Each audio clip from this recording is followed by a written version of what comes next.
अंतर्राष्ट्रीय विपणन के अंतर्गत आज हम पढ़ेंगे मार्केटिंग मिक्स विपणन मिश्रण के अंतर्गत उत्पाद नियोजन, जिसके बारे में हमने कल चर्चा की। आज हम पढ़ेंगे उत्पाद के संबंध में उत्पाद मद, उत्पाद मिश्रण एवं उत्पाद पंक्ति और उत्पाद रेखा। एक निर्यातक या अंतर्राष्ट्रीय कंपनी या संस्था द्वारा जो विदेशों में व्यापार करती है, अंतर्राष्ट्रीय व्यापार करती है, उसके द्वारा विभिन्न प्रकार के उत्पाद या प्रोडक्ट बनाए जाते हैं। प्रोडक्ट क्या है? प्रोडक्ट विभिन्न विशेषताओं की इकट्ठी है जिनका प्रयोग करके एक उपभोक्ता संतुष्ट होता है। यह हमने कल चर्चा की। उत्पाद की जो एक निर्यातक है वो विभिन्न प्रकार के उत्पादों का विक्रय करता है, उत्पादन करता है, तो उसके द्वारा यदि किसी एक उत्पाद को हम कहेंगे उत्पाद मद, और यदि उसके द्वारा विभिन्न उत्पाद का उत्पादन किया जाता है, विदेशों में बेचा जाता है, तो उसे हम कहेंगे उत्पाद रेखा। तो एक प्रोडक्ट के अंतर्गत जो निर्यातक है उसके द्वारा जो विभिन्न प्रकार के उत्पाद किए जाते हैं, उन व्यावसायिक संस्थाओं द्वारा जो बिक्री के लिए जो सारे उत्पाद प्रस्तुत किए जाते हैं, उन सबको हम कहेंगे उत्पाद पंक्ति या प्रोडक्ट मिक्स। और उत्पाद रेखा, जिसके अंतर्गत ऐसे प्रोडक्ट जो एक दूसरे से संबंधित हो या विभिन्न प्रकार के जो उत्पाद हैं उनके द्वारा वह ग्राहक संतुष्ट होता है, तो उन्हें हम कहेंगे उत्पाद रेखा। जो बिक्री के लिए उत्पाद एक दूसरे से संबंधित होते हैं, तो उत्पाद मद यानी एक उत्पाद, उत्पाद रेखा यानी जो उत्पाद एक दूसरे से संबंधित हो, और उत्पाद पंक्ति यानी जिसके अंतर्गत एक निर्यातक द्वारा जितने भी जो भी उत्पाद है वो विक्रय के लिए प्रस्तुत किए जाते हैं, उन्हें हम कहेंगे उत्पाद पंक्ति। किसी भी अंतर्राष्ट्रीय निर्यातक के लिए विपणन करते समय या अंतर्राष्ट्रीय विपणन करते समय मार्केटिंग मिक्स या विपणन मिश्र को ध्यान में रखा जाता है। उसमें उत्पाद जो है वह मार्केटिंग मिक्स का एक महत्वपूर्ण घटक है। उत्पाद नियोजन करते समय उत्पाद मिश्रण की विभिन्न व्यूह रचनाओं का ध्यान रखा जाता है। तो एक निर्यातक या एक व्यवसायी द्वारा जो विदेशों में व्यापार करता है या विदेशी बाजारों में अपने प्रोडक्ट की सेल करता है, विपणन करता है, उसे विभिन्न प्रकार की इन व्यूह रचनाओं का ध्यान रखना आवश्यक है। ये व्यूह रचनाएं इसलिए बनाई जाती ताकि प्रतिस्पर्धी से ज़्यादा लाभ प्राप्त हो, या हमारा जो उत्पाद है वह उन बाज़ारों में अपनी प्रतिष्ठा को बनाए, हमारी सेल अधिक हो, हमारा लाभ अधिक हो, हमारे व्यवसाय का विकास और विस्तार हो। और एक व्यवसायी जिस उद्देश्य से विदेशों में माल को बेचना चाहता है, प्रोडक्ट को बेचना चाहता है, अंतर्राष्ट्रीय विपणन करना चाहता है, उन उद्देश्यों की वह प्राप्ति कर सके। तो उत्पाद मिश्रण के अंतर्गत जो सबसे पहली व्यू रचना है वह है उत्पाद मिश्रण का विस्तार। उत्पाद मिश्रण, जिसके अंतर्गत एक निर्यातक द्वारा विभिन्न प्रकार की वस्तुओं का उत्पादन किया जाता है।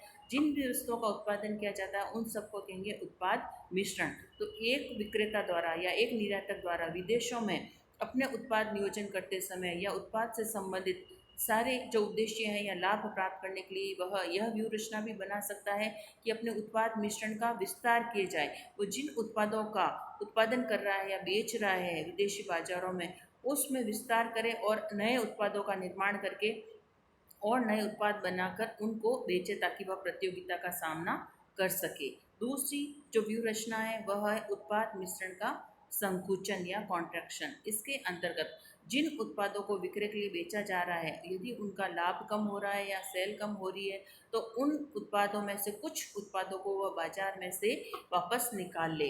इसमें उत्पादों की संख्या कम की जाती है और उत्पादों का संकुचन किया जाता है। यह व्यूह रचना तब अपनाई जाती है जबकि प्रतियोगिता बहुत ज़्यादा हो जाती है और उत्पादों को लाभों पर बेचना कठिन हो जाता है, या ऐसे उत्पाद जो अपनी परिपक्वता अवस्था तक पहुंच गए हैं और उनका लागत मूल्य भी प्राप्त नहीं हो रहा है। तीसरी जो व्यूह रचना है वह है विद्यमान उत्पादों में परिवर्तन या अल्ट्रेशन इन एक्सिस्टिंग प्रोडक्ट्स। इसके अंतर्गत विद्यमान जो उत्पाद है उनमें परिवर्तन किया जाता है। यह परिवर्तन उन उत्पादों को और ही बेहतर करने के लिए किया जाता है, जिसमें उनकी किस्म सुधार की जाती है, क्वालिटी को बेहतर किया जाता है। उस क्वालिटी के साथ साथ उस उत्पाद की पैकिंग में या उसकी स्टाइल्स में इस प्रकार से परिवर्तन किए जाते हैं कि प्रतियोगिता उत्पाद से हमारा उत्पाद बेहतर हो और ग्राहक उस उत्पाद को खरीदे। उसमें अच्छी विपणन सुविधाएं प्रस्तुत की जाती है, उपभोक्ताओं को विभिन्न प्रकार के लाभ किए जाते हैं और उसको अधिक उस उत्पाद में सुधार करके अधिक सुविधाजनक बनाया जाता है। नेक्स्ट जो है वह है विद्यमान उत्पादों में नए उत्पादों का विकास करके या नए उपयोगों का विकास करके इस प्रकार से भी नए उत्पाद में या उत्पाद की नई व्यूह रचना बनाई जाती है और उसमें विकास किया जाता है।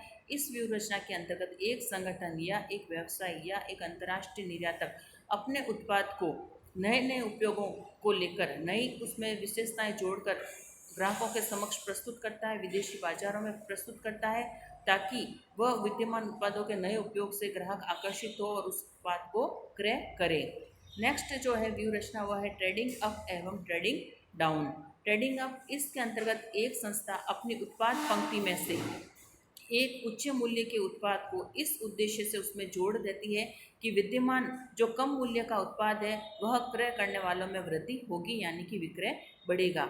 इस व्यूहरचना को ट्रेडिंग अप कहा जाता है। इसके विपरीत जब एक संस्था उच्च कोटि की वस्तु के साथ निम्न स्तर के उत्पाद को साथ बेचने की स्ट्रेटेजी या व्यूहरचना बनाती है तो उसे हम ट्रेडिंग डाउन व्यूहरचना कहेंगे। तो ट्रेडिंग अप और ट्रेडिंग डाउन जिसके अंतर्गत उच्च मूल्य के साथ कम मूल्य का उत्पाद दिया जाता है या कम मूल्य के उत्पाद के साथ अधिक मूल्य का उत्पाद विक्रय हेतु प्रस्तुत किया जाता है। यह जो नीति है यह व्यूहरचना थोड़ी जोखिमपूर्ण है क्योंकि इससे क्रेताओं या उपभोक्ताओं में भ्रम पैदा होता है, लेकिन कभी कभी प्रतिस्पर्धा या विदेशी बाजारों में अपना स्थान बनाने के लिए निर्यातक द्वारा इस व्यूहरचना को भी अपनाया जाता है। नेक्स्ट है उत्पाद विभिन्नीकरण या बाजार विभक्तीकरण, product differentiation and market segmentation. इस व्यूहरचना के अंतर्गत एक निर्यातक प्रतिस्पर्धा में विजय पाने के लिए विभिन्न बाजारों के अंतर्गत अपने उत्पाद के विभिन्नीकरण यानी कि विभिन्न प्रकार के उत्पाद प्रतियोगिता संस्थाओं से भिन्न विशेषताएं रखकर उन प्रतियोगिता उत्पाद में कोई विशेष अंतर नहीं रखते हुए उन पर विज्ञापन और विक्रय संवर्धन के सारे उनको दूसरे प्रोडक्ट से भिन्न बनाकर बाजार में प्रस्तुत किया जाता है और ग्राहकों को यह बताया जाता है कि हमारा जो ये प्रोडक्ट है वह किस प्रकार से प्रतिस्पर्धी उत्पाद से बेहतर है। इसमें विज्ञापन और विक्रय संवर्धन पर ज़्यादा पैसा व्यय किया जाता है। इसी प्रकार बाजार विभक्तीकरण की व्यूहरचना के अपनाने के अंतर्गत ग्राहक की विशेषताओं को ध्यान में रखा जाता है और विभिन्न प्रकार की ग्राहकों की आवश्यकताओं के अनुरूप उत्पाद मिश्रण या विभिन्न उत्पादों के जो एक संस्था बनाती है उनके अंतर्गत उनके बाजारों के अनुकूल उन प्रोडक्ट को बनाकर बेचा जाता है। तो उत्पाद विभिन्नीकरण और बाजार विभक्तीकरण ग्राहकों या उपभोक्ताओं को ध्यान में रखते हुए प्रतिस्पर्धी की वस्तुओं या उत्पाद को देखकर निर्यात विपणन में लाभ प्राप्त करने के लिए या निर्यातक के उद्देश्यों को पूरा करने के लिए इस व्यूहरचना को अपनाया जाता है। नेक्स्ट जो व्यूहरचना है वह है नियोजित अप्रचलन नीति। नियोजित अप्रचलन नीति ये जो प्लांट ऑब्सोलेंस व्यूहरचना है इसके अंतर्गत एक संस्था द्वारा नियोजित रूप से जानबूझ के प्लानिंग करके अपने जो उत्पाद पंक्ति या उत्पाद मिश्रण के जो प्रोडक्ट है उसमें से प्रोडक्ट को निकाल दिया जाता है। उत्पादों का अप्रचलन जानबूझ के किया जाता है। कभी कभी ग्राहकों या क्रेता को उस प्रोडक्ट की जानकारी नहीं होती नए उत्पाद की, तो उस उत्पाद को बाजार में से निकाल दिया जाता है तथा पुराने उत्पादों को ही बाजार में रखकर पुराने उत्पादों को बाजार से अप्रचलित कर दिया जाता है। इस अप्रचलन का उद्देश्य उत्पाद को पुराना बनाना है, जानबूझकर उत्पाद को पुराना बनाना है और नए उत्पाद को बाजार में प्रस्तुत करना है। तो नियोजित रूप में इसमें कंपनी द्वारा पैकिंग करके या मूल्यों में कमी वृद्धि करके या क्वालिटी में कमी वृद्धि करके उत्पाद में परिवर्तन या अप्रचलन किया जाता है। तकनीकी रूप से जानबूझकर अप्रचलन किया जाता है। इसके अंतर्गत नए पुनः डिजाइन करके या चालू उत्पाद में कुछ ढंग से बदल कर वापस उसको पूर्व उत्पाद को मार्केट में भी बेचा जाता है। कोई भी उत्पाद पुराना अप्रचलित उत्पाद तब होगा जब क्रेता द्वारा वह खरीदा नहीं जाता है। उत्पादों का अप्रचलन तभी होता है जब उस उत्पाद को क्रेता खरीदते नहीं हैं और जो निर्यातक है वह उसमें देख लेता है कि टेक्नोलॉजी नई आ गई है या ग्राहक उसको खरीद नहीं रहे हैं या पुरानी फैशन स्टाइल का हो गया, तो इस नियोजित अप्रचलन जानबूझ के बाजार से उस प्रोडक्ट को हटा दिया जाता है। इस व्यूहरचना के लाभ इस है जो नए उत्पाद अंतर्राष्ट्रीय बाजार में आते हैं उनसे उन उपभोक्ताओं को आसानी से क्रय किए जाते हैं, तो नए पुराने उत्पाद को बाजार से हटा दिया जाता है। इस प्रकार में शोध एवं विकास को प्रोत्साहन मिलता है। नए निर्माता वितरक अपने उद्देश्यों को प्राप्त करते हैं। नेक्स्ट है प्रमापीकरण का सिद्धांत। इस विचारधारा या इस व्यूह रचना के अंतर्गत प्रमाप वह मापदंड है जो वास्तविक परिणामों की जांच हेतु आधार प्रदान करता है। अंतर्राष्ट्रीय विपणन में प्रमाणित उत्पादों का विशेष महत्व है। उत्पादों के प्रमापीकरण के अंतर्गत बड़े पैमाने की बचतों का लाभ प्राप्त करने के लिए विदेशी बाजारों में ऐसे उत्पादों का विक्रय किया जाता है अच्छी जिनके अंतर्गत क्वालिटी होती है, अच्छी पैकिंग होती है। इस प्रकार निर्माता या व्यवसायी अपने उत्पाद को एक निश्चित किस्म का पर अच्छा बनाने का प्रयास करता है और ग्राहक उससे संतुष्ट हो। जब ब्रांड या जिसको हम कह सकते हैं ब्रांड जिसमें ग्राहकों का विश्वास बन जाता था, ऐसे प्रमापीकरण के द्वारा संस्था की ख्याति में वृद्धि होती है, विज्ञापन वितरण में कम होते हैं, उत्पादक आराम से मध्यस्थ उस वस्तु का विक्रय कर सकते हैं, व्यवसाय में लाभ प्राप्त होता है। ब्रांड और ख्याति बन जाने के कारण अंतर्राष्ट्रीय व्यापार में जो प्रतिस्पर्धा है उसका भी सामना आसानी से किया जाता है। तो अंतर्राष्ट्रीय व्यापार या करते समय या अंतर्राष्ट्रीय विपणन करते समय उत्पाद के प्रमापीकरण को इसीलिए प्रोत्साहित किया जाता ताकि बड़े पैमाने की बचतें प्राप्त हो, विशिष्ट उत्पाद प्रस्तुत करने में लाभ प्राप्त हो और उसमें विपणन में मितव्यता हो, उपभोक्ता का उसमें विश्वास होने पर वह आसानी से उसको खरीद लेता है और इस प्रकार से विदेशी बाजारों में प्रमाणीकृत उत्पाद का जो है वह आसानी से बेचा जाता है।